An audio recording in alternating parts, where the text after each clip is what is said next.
Good morning, everyone.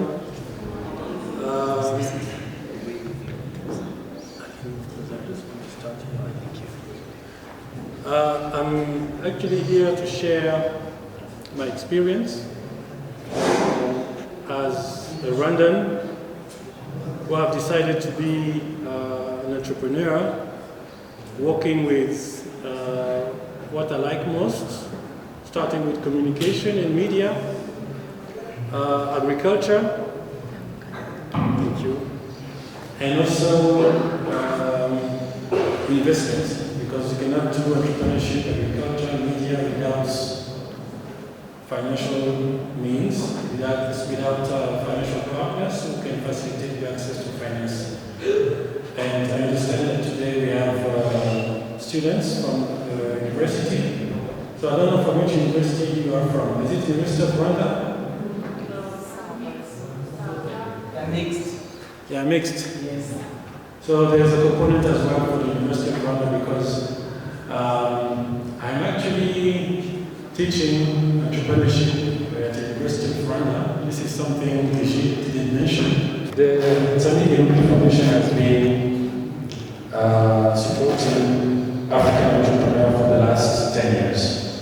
They have an entrepreneurship program that started in 2015. So every year what they do, they select 1,000 young African entrepreneurs. If your project is impactful, if it's creating jobs, if it's empowering women, if it's supporting the youth, if it creates wealth, then you are more legitimate to be selected and trained in 6 months. And after 6 months, you apply your business plan. And when your business plan is approved, you access funding. They give you grants of $5,000.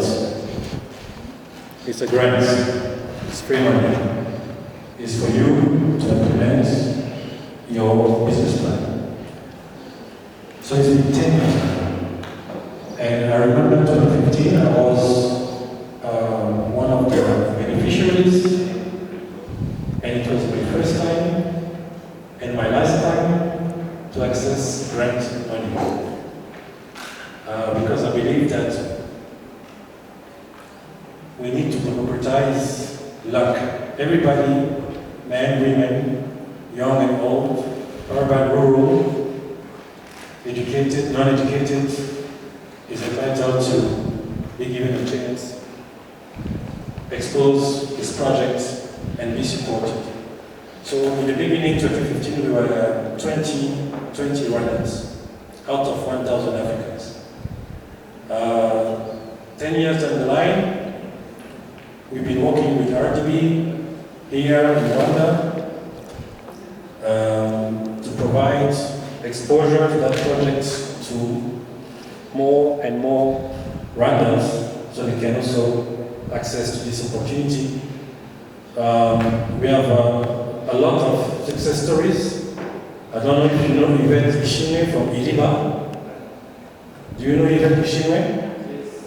So Yvette Ishimwe has a very basic project, provide clean water to the rural communities, because where she's from, in the eastern province, it would take 5-10 kilometers to get clean water. It's not even clean water, the fresh water from a home. So her project was to equip the communities with water filters using innovation. So the community can access to clean water and reduce the impact of microbes that they will get into lakes and so on. I'm just, okay, testing it, so it's okay. So this is a journey of 10 years that for me actually led me to be empowered with my media house. And I'm going to tell you the story of the media house because actually it has something to do with the evolution of technology, innovation, creativity in Rwanda. So I started my career, I was 25 years old, and I was lucky to start as an executive in a radio station, and I started as a program director, and 6 months later I was the station director. In our language we call it station manager. It's like the managing director of a radio. And when I came, my first task was to invite His Excellency our President Paul Kagame in the studio. So we can actually ask him about how far are you in your plan for Rwanda. That was 2006. So it was in midterm. So for us, the management team, the journalists, the owners of the radio, the idea was how to address the progress of the Vision 2020 to our president, but by being innovative, by being creative, and by being a pioneer in what we are going to do. So that was my first letter I had to write when I came 1 month after I started the job. So I wrote it to his office, and his office said, okay, he's going to come, but he's going only to spend 1 hour. So for us, what we wanted is to have him interacting with the journalists in the studio, like a hard talk, because we are going to ask him very hard questions, interacting with the people calling him, because at that time we didn't have WhatsApp, we only had SMS. So we have SMS interface where people can send the questions. So instead of staying 1 hour, he stayed 3 hours. And that was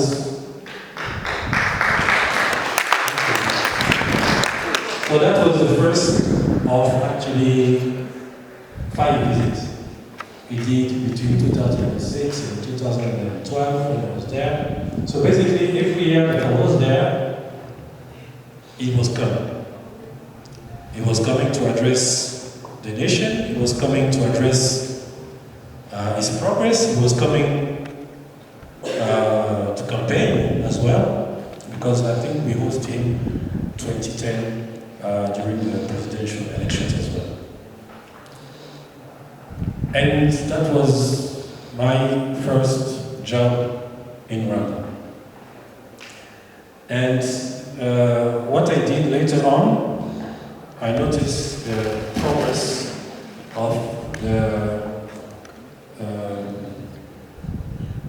digital transition in Rwanda, in Africa, and the world. You remember switching from analog to digital. So by switching to analog to digital, for all the countries, means that FM was not the future medium anymore. There was a new medium coming in. Digital platforms, screens, PC, laptops, tablets, cell phones. So therefore, there was also the demographic transformation of our countries, which is today, for example, 78% of Rwanda is under 35. So, you like music, you like entertainment, you like sports, what else? Yeah. TikToking. TikToking is. This is entertainment. Okay. So, in the media environment, there was a new challenge to address the demographic challenge, the transition of the platform. And this could only be done with creators, innovators, and risk takers as well. Because the monetization is also undergoing a transformation by then. When you are in a mainstream broadcast, radio, TV, what you do is sell airtime. But when you are on a digital platform, either you send airtime, bundles, internet, you sell your screen, advertisements, or you work in a streaming platforms like the YouTube, the Spotify, and so on, to put your content and to have a revenue share model with the owners of the platform. And this is the status of today. We have a lot of you guys want to be creators. You need the platforms, they are free. You need to monetize them. This is performance, these are KPIs. But also, most importantly, you need the content. So the content can reach to your target audience. So if you're looking at Rwanda content, this is Rwanda and the diaspora. So you don't go that far. We are 14 million Rwandans and 40 million Rwandophones worldwide. We have our friends in DRC, Uganda, TZ, Burundi, diaspora. This is the target audience, 15 plus 40. This is 55 million. But you do English, then you might reach to a bigger audience. In India, Southeast Asia, Africa, West Africa, East Africa, Southern Africa, Western, USA, Canada, diaspora, and Europe. So this also is something very important for you. Understand how you position yourself in order to reach to the right population with the right content and with the right medium. You can tell your colleagues. Okay, thank you. Preventive health is more concerning with preventing people from getting diseases or getting injury before, rather than focusing on treatment. Exactly.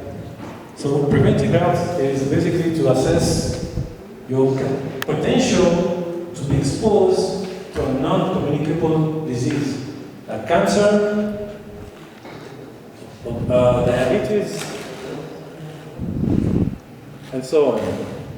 So here in Rwanda, you can ask yourself, why would you do a preventive test? Because the business application of this, and you need to listen to this very carefully.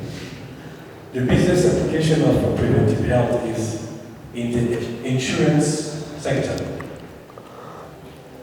Insurance sector, if you work, for example, at MTN or for the government, they pay your insurance every year for you and your family. But they will pay you regardless. It's one size fits all. And the thing is, if they know that even though you're young, that in the near future, you can be exposed to a non-communicable disease, NCD, then they will review your package. This one, you will need a lot of treatment, you will need a lot of medication, you will need a lot of support.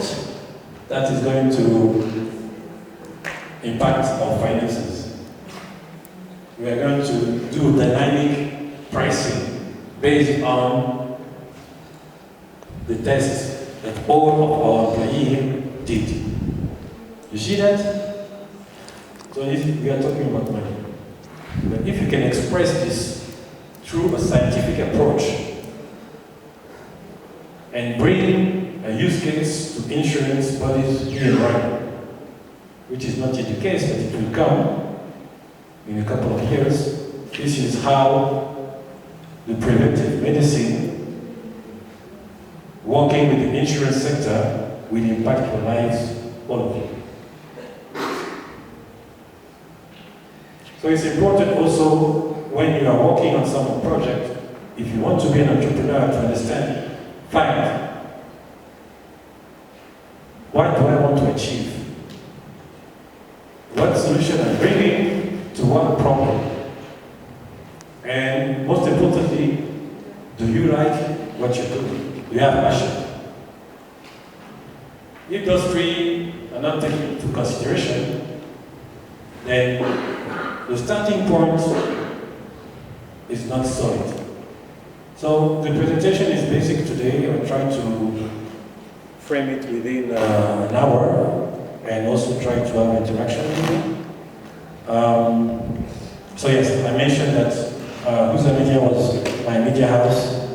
It's been there since 2013. And I've been, as Egid say, with the European Business Chamber. So the European Business Chamber is an organization based in Rwanda. We have it's a membership-based organization. All the European businesses in Rwanda are members of EBCR. We have 183 members, businesses, all the embassies from Europe, all the consulates, most of the NGOs, and some other companies who are willing to work with Europe. 183. This is important also to understand all about networking. You need to know where are the people, the groups of people, the individual who can support you, who can value your input, and with whom you can work with to leverage on your knowledge and your ability to express a problem with a solution. So the European Business Chamber represents European companies, and it happens that the European bloc is the biggest investment bloc in Rwanda. With around an investment of 2.3 billion euros for the last 5 years. So if you know the budget of Rwanda is, was it $4 billion? The one that was released 2 weeks ago, $4 billion. So you can do a slight comparison and understand that when you see Heineken, when you see Skoll, when you see Radisson, when you see Kifama, when you see Biotech, when you see Kivu Charles, when you see Total Energy, when you see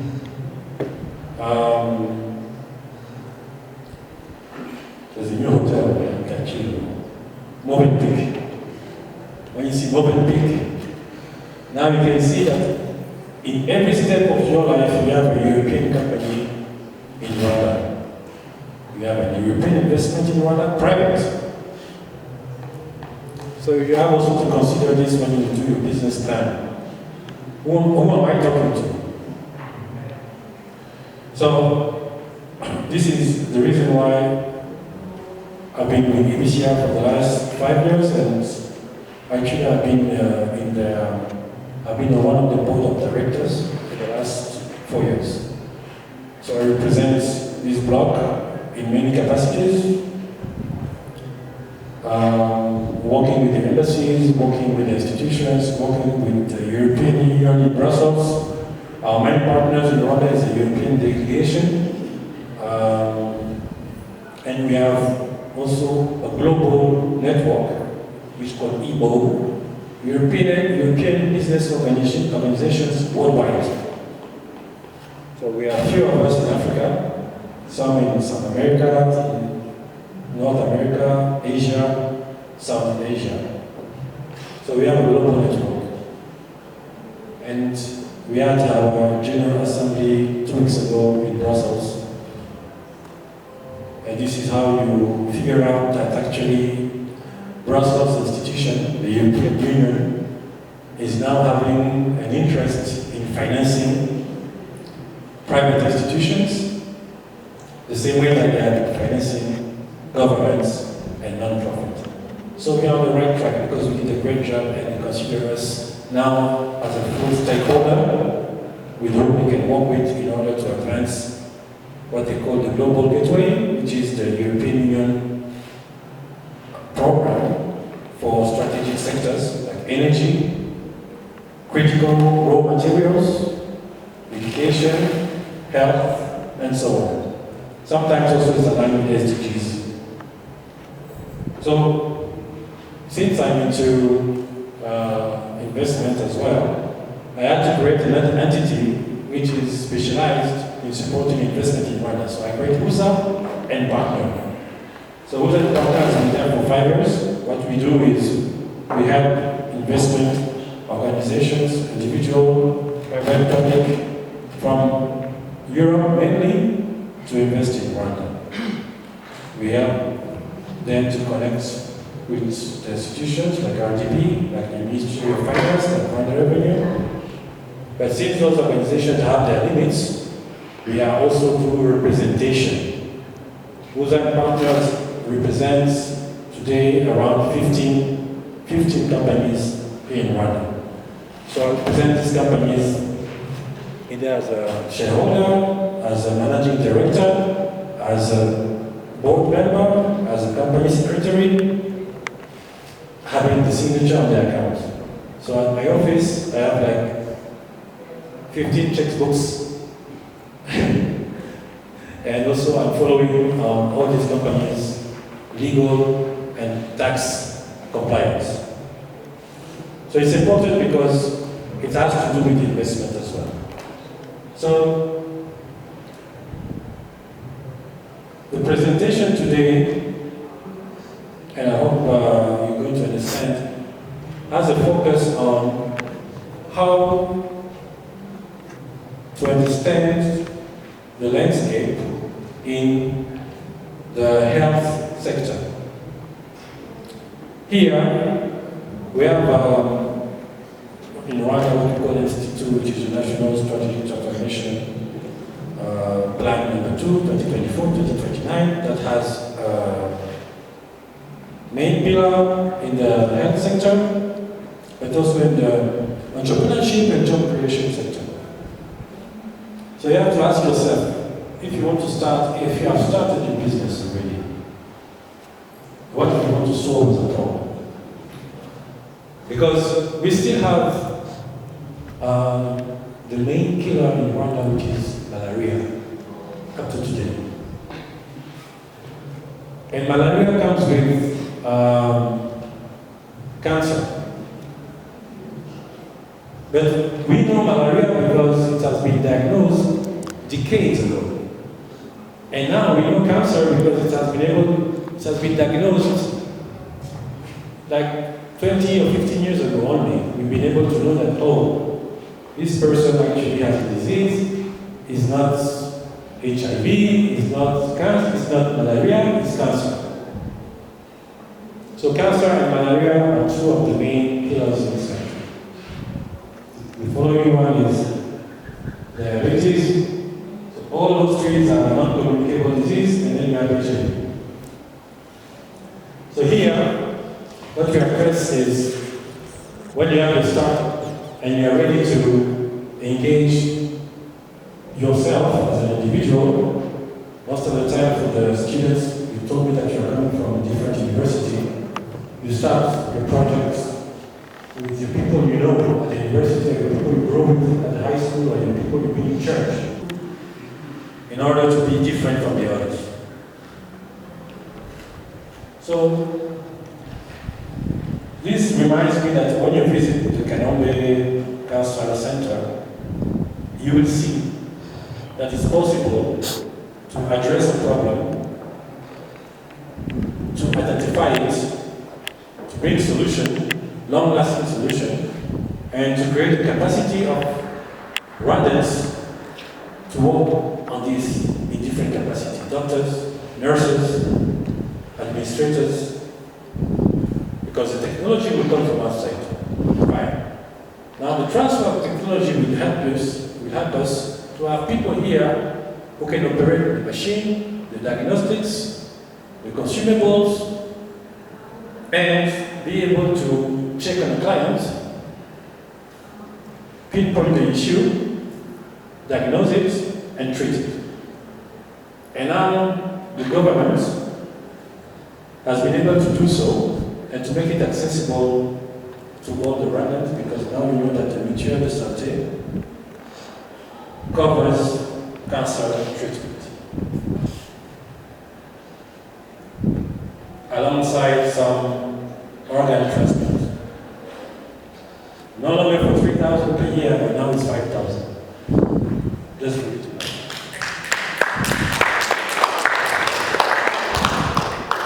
So,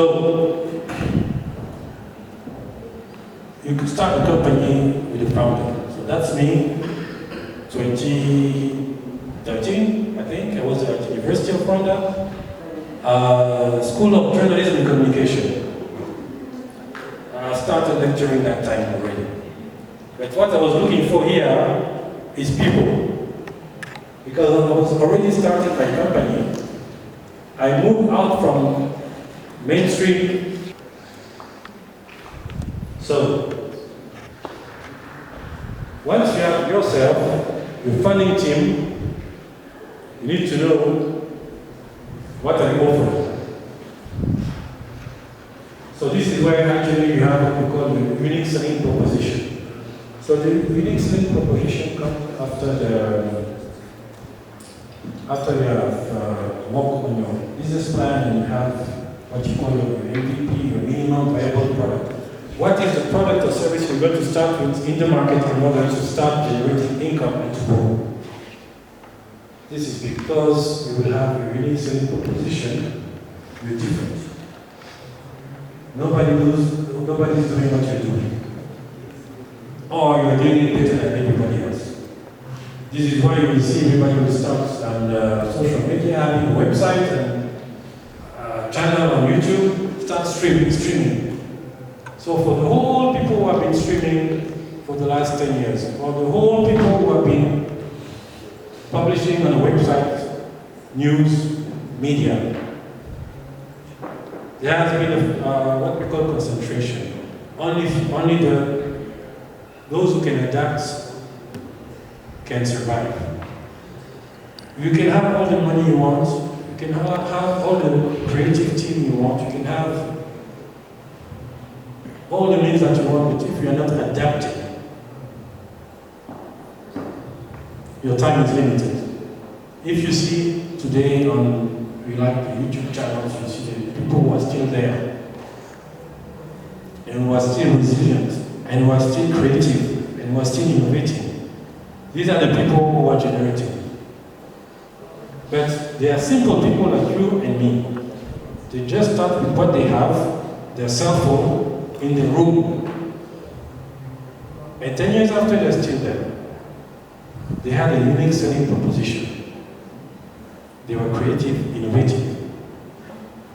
Same with publishing news online. You know all the papers that we have here. Everybody starts publishing news online because they believe paper was no longer viable, and indeed is no longer viable. But you needed to switch to the online platform website, but also to create a new revenue stream. How are you going to make money? Because before the paper is very easy. You sell the paper, it's for your friends, the government will buy the paper and that's it. But how do you do it online when everything is free? So you create premium content, you innovate with video, audio, podcasting, and this is where you make the difference with other people. So, there's a timeline, according to this one that we'll see later. And before we get to the timeline, it's just here an analysis of knowing the market, the landscape, the competition.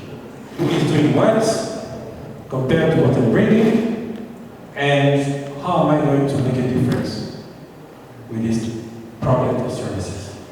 So you assess that this is what you're going to do in your business plan. You see, okay, if you want to bring water, flavored water. You know, flavored water is really successful outside in other countries. I mean, you can bring this and you put some strawberry flavor and you double the price and you make a hit. On paper it's simple, but in the reality is how are you going to be able to address the difference of your product to the audience. So most of the time you will target the youth, teenagers, urban, educated, connected, and with the purchase power. Because when you buy that bottle, I think it's 1,000 today, and you buy it at 2,000 without any problem. But if you don't access the market, if you don't read the competition, you won't be able to start your minimum viable product. So, amongst you, is anybody already into entrepreneurship? You already created your company? What do you do? So it's about media. It's a media? Online? Media house, yes. It's a media house, okay. So you publish or you produce? I produce. You produce content? Video, audio, photos? Yes, videos, all of them. And just we have social media developers, yes, social medias to sell YouTube channels, Instagram accounts, TikTok accounts. We create it, we develop it, and we sell it. Okay. That's a good business as well as training. Like you grow the numbers, then you sell. Yeah.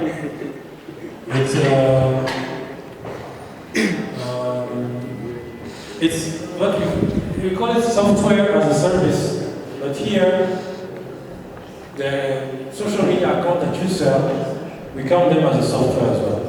Yes, So it's a software as a service. yes, software developers. Yeah. So these are training, but they have shorter cycle than, for example, manufacturing with flavored water. Yes. Flavored water has 20-year cycle, Yeah. but your services have a 6-month cycle. Yeah. You develop, you grow, you sell. This is 6 months, and you make your money.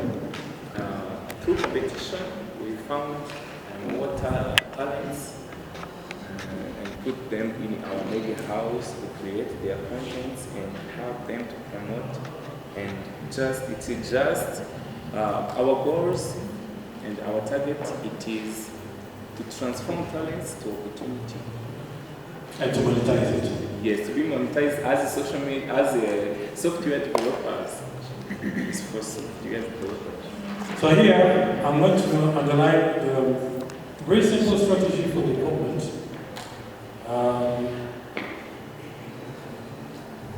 Once we have settled the Kim, we have this media production and we also do publishing, software as a service, we have social media accounts.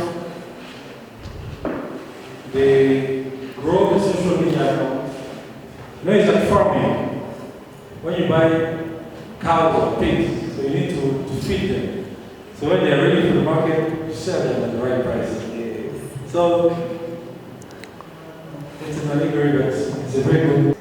Because if you sell your whole production in January, at the end of season 8, what do you have left? 0. Yes.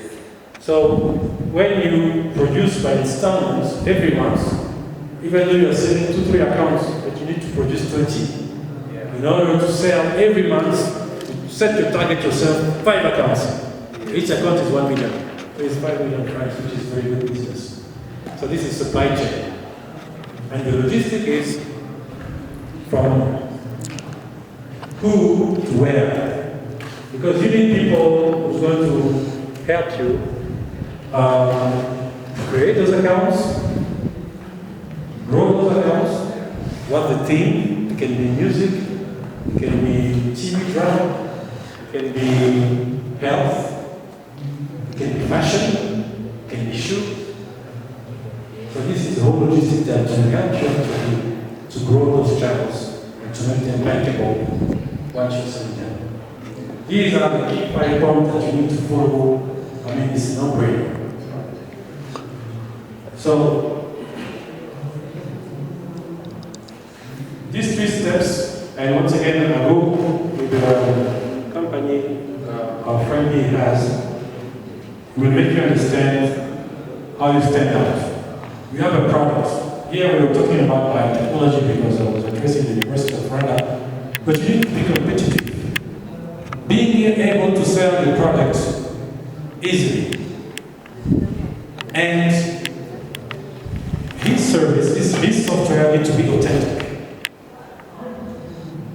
Because, for example, on TikTok, we have seen channels that are 100% dedicated to sell. The lady will show you shoes, they will show you the watches, they will show you the glasses, jewelry, and each of these channels is specifically doing that.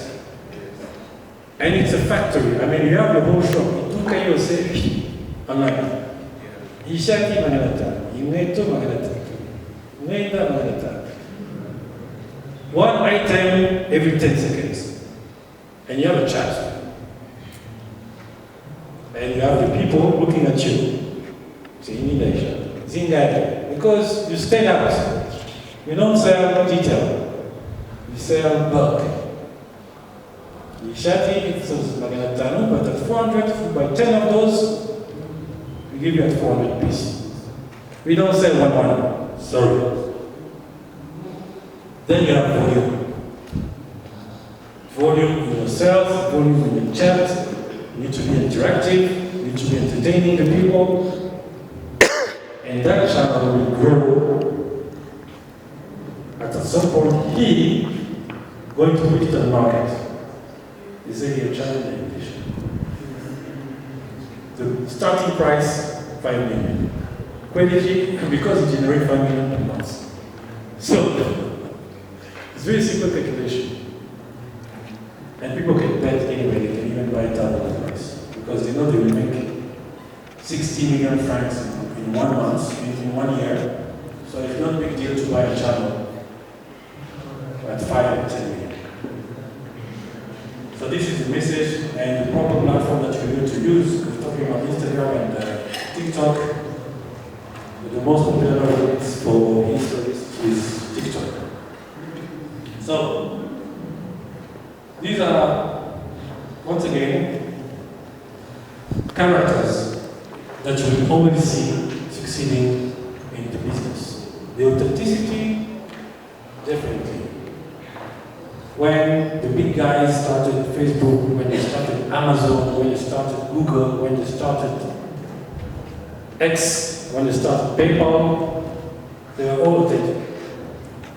Everything was new and real. The problem was solved. Payment problem was solved in PayPal. Communication problem was solved with X, Facebook, Twitter, WhatsApp. These are authentic products that nobody has seen before. We were all used to SMS until WhatsApp. And you need to be a leader to drive the business and the product and the service that you're selling. And you need to behave, have discipline, because once you're in there, you need the compliance with the tax body, you need the compliance with the legal, you need the compliance with the labor. You need the compliance with so many things. If you don't have a discipline of the money, if you don't have a discipline of the business, you are nowhere to be seen in the short term. And you need to adapt. Because the difficulty most of the time is you take something from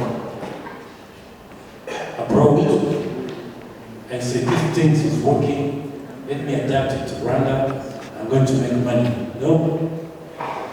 If you just copy paste, it's not going to work. But if you adapt, like what HOOZA did, we adapt the content in Swahili, in Lingala, we adapt. And actually, what we did as well reflects that. Because we were the leading company doing it in Africa.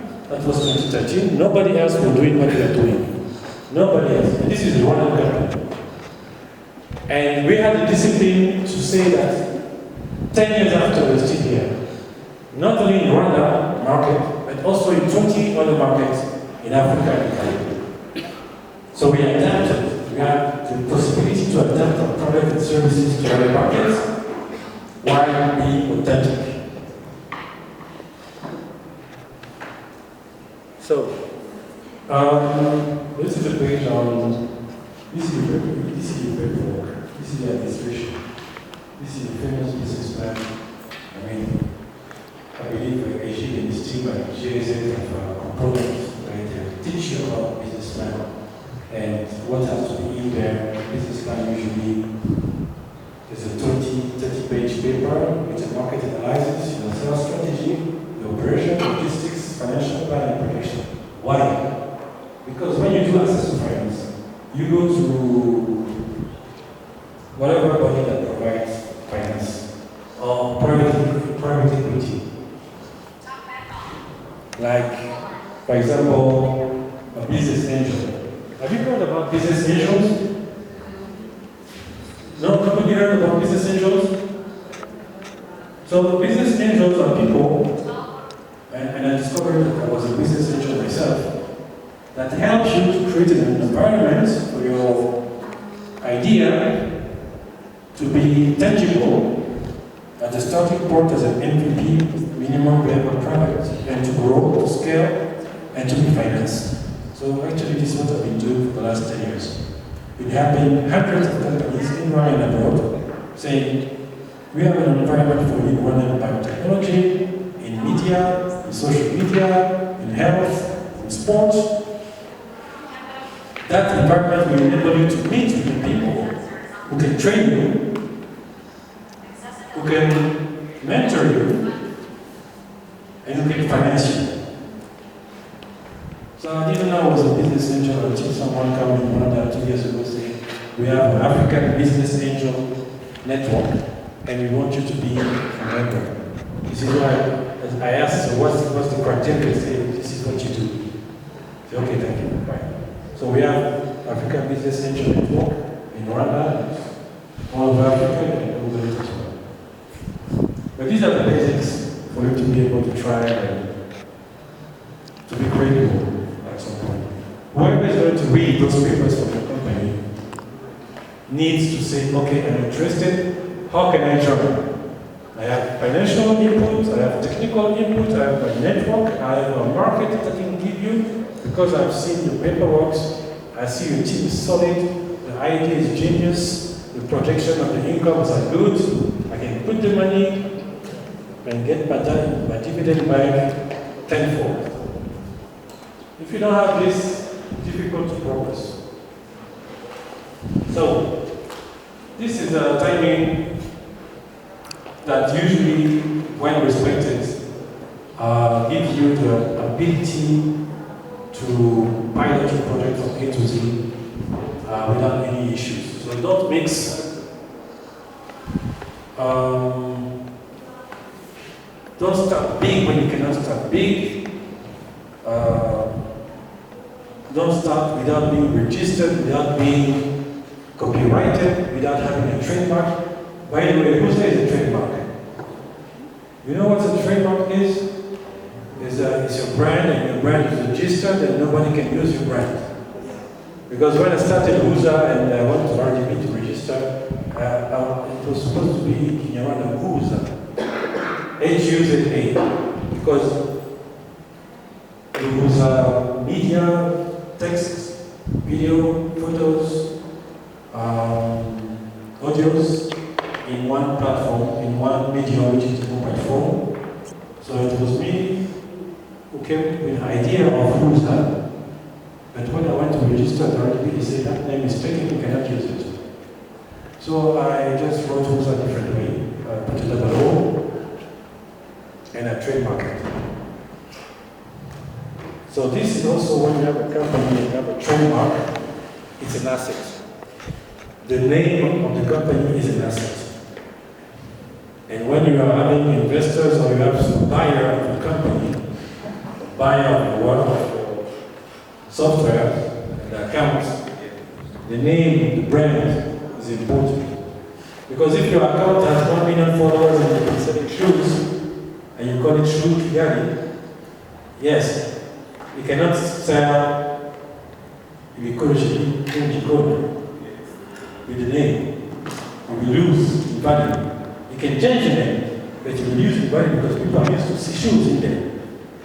So trademark is very important. And when you prepare and you launch and you need to refine because you're not perfect anyway, you will have to get a user group, friends you've been with from high school, university, church, and you ask them, can you test my product? Can you test my software? Can you test my fruits or vegetables if you are growing fruits or vegetables? Tell me what you think. And if they say, yeah, but you need to refine this, and this, the packaging, the visual, the test, the user experience, the user interface. People are doing software, but when you go through the interface, it's a hell in order to be able to access the service via platform. Ask people from Irembo, for example. They have a whole team at Irembo working on user experience. Once you log in the website and you want your birth certificate or you want to pay for your whatever, it's easy. You register, they have your number, phone number, and from there, you have the whole background. And they ask you, good morning, what do you want? See, birth certificate. This is one, pay Momo, with this code, and if 1 minute you're done. But compared to what they were doing 10 years ago, it's very different.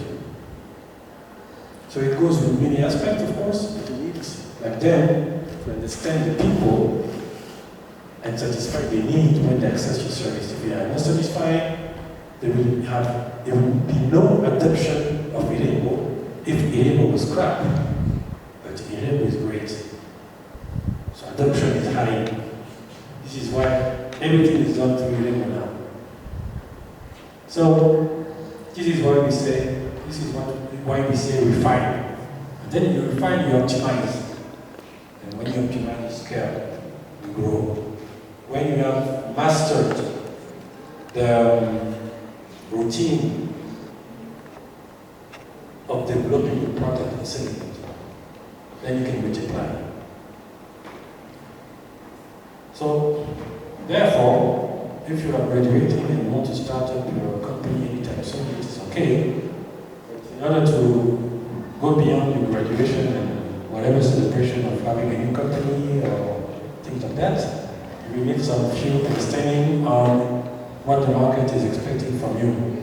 First of all, you need to be a start before being an impact. You need to be a start, and then from start, you need to be smart. Specific, measurable, achievable, realistic, time-bound. This is the criteria of someone who pretends they want to be an entrepreneur. If you don't have this as today, don't go further. If you are not smart today, don't go further, because everybody is smart in this business. So in order to make a difference now, you need to be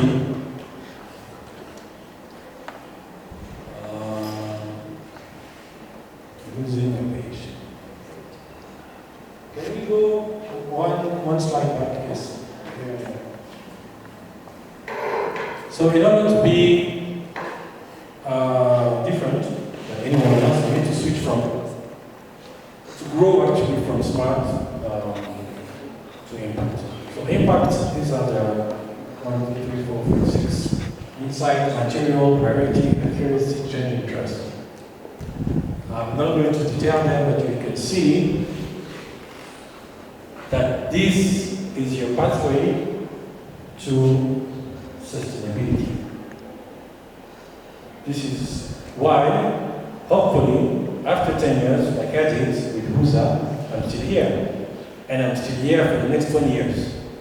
This is why you will see other businesses that started with a solid base are now around, like Coca-Cola, like Apple. Apple went through huge crisis with the avocado and the refine and the scale.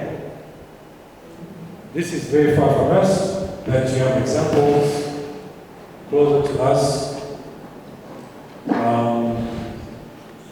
in any of the sectors that you can think about. So I'm going to finish my presentation here.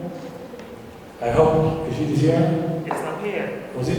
Is it okay? Yeah, it's okay. And I hope it was inspiring for you because, as I understand last year with the previous cohort, it was insightful as well. But what I'm saying is that I'm running as well. I stay in Kigali most of the time. I'm available if you have a serious and solid plan to move forward as an entrepreneur, or if you already have a structure that needs to be empowered in any sector, I would be very happy to support.